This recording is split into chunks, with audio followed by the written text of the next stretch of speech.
هو ينفع فطار العيد من غير أهم طبق على سفرة العيد الكبير؟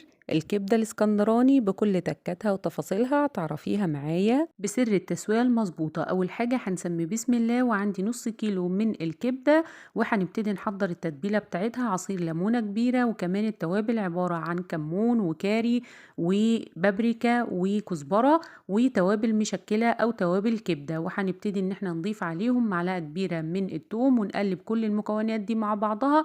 وبعد كده هننزل بالكبدة ونقلبها كده تقليبة على السريع، ما تحاوليش انك تقلبي فيها كتير عشان ما تتهريش منك، يعني تتعاملي معاها بحذر كده عشان الأنسجة بتاعتها ما تتقطعش منك. وهنسيبها مش أقل من ساعتين في التتبيلة، وبعد كده هنحضر طاسة على النار وهنسخنها، وهننزل فيها بكمية من الزيت الغزير. وعايزة أقولك الكبدة بتتحمر زي البطاطس المقلية بالظبط، بنتعامل معاها معاملة البطاطس المتحمرة.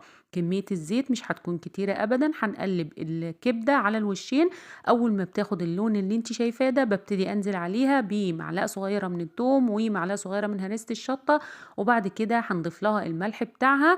وهنبتدي بقى ان احنا نضيف شرايح الفلفل، ان كان فلفل بقى بارد او حامي زي ما انت بتحبي. وهي تقليبة واحدة وبتكون جاهزة معانا، ما تسيبهاش كتير على النار عشان ما تنشفش منك او تجلد.